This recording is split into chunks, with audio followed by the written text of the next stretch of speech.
আসসালামু আলাইকুম এভরিওয়ান, সবাই কেমন আছেন? আশা করি সবাই অনেক অনেক ভালো আছেন।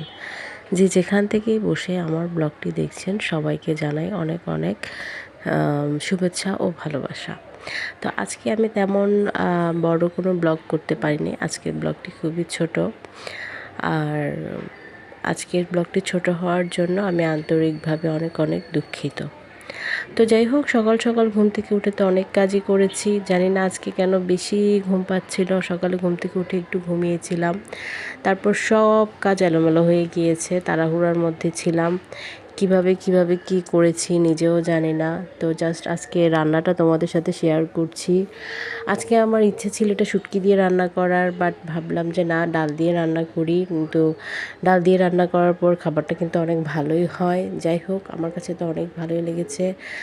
তোমরাও কি বাসায় এভাবে রান্না করো কিনা সেটা আমাকে অবশ্যই জানাবে। আর আজকের ওয়েদারটা কিন্তু সেই ছিল। আজকে কিন্তু কড়া একটা রোদ উঠছে অনেক দিন বৃষ্টি হওয়ার পরে। আজকে সবাই কাপড় চোপড় ভালো করে ধুয়ে শুকাতে পেরেছে। আর আজকে তো ছাদে এক ফোঁটাও জায়গা ছিল না। আর সকল কিছু সবাই রোদে দিয়েছে, পাপোশ টাপোশ হতে সব কিছু। তো আজকে ভালোই লেগেছে। আর হালকা হালকা ঠান্ডা বাতাসও আছে।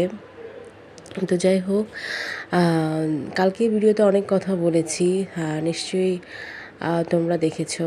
আর আমার কথাগুলো যদি তোমাদের ভালো লাগে তাহলে তোমাদেরকে অনেক অনেক ধন্যবাদ। একটা আপু কমেন্ট করেছে, জুই নেকাবি ব্লগ। আপুকে অনেক অনেক ধন্যবাদ আমাকে এত সুন্দর একটা কমেন্ট করার জন্য, এত সুন্দর কমেন্ট করে আমাকে উৎসাহিত করার জন্য। আর আপনার ব্লগগুলোও অনেক সুন্দর হয়। আপুর ব্লগগুলো সবাই দেখবেন।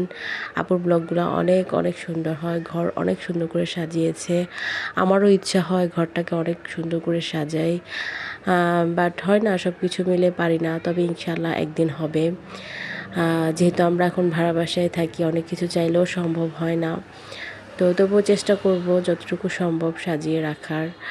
আর ছোট বাচ্চাদের ঘরে দেখা যায় এখন সাজালাম, এখন নষ্ট করে ফেলে, অনেক কিছুই ওরা নষ্ট করে ফেলবে, যেহেতু ওরা বোঝে না। সেটা ভেবেও ঘরটাকে ভালো করে সাজানো হচ্ছে না।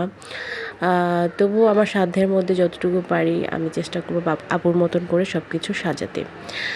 তো যে যেখান থেকেই বসে আমার ব্লগটি দেখছেন না কেন, প্লিজ লাইক অ্যান্ড সাবস্ক্রাইব করবেন এবং ভালো একটা কমেন্ট করবেন। তো যাই হোক, আজকে তাড়াহুড়া করে, ছেলে যেহেতু পরীক্ষা ছিল, ছেলেকে স্কুলে নিয়ে দিয়ে আসি, আবার নিয়ে আসি, তারপর রান্নাবান্না, তারপর ছোট ছেলে তো আছেই। আর প্রত্যেক দিন তো তোমাদের সাথে শেয়ারই করি যে আমার কী কী কাজ থাকে। তারপরে ছেলেকে আবার পড়তে বসানো, সন্ধ্যার পরে সব মিলিয়ে সব কিছু শেয়ার করা হয় না।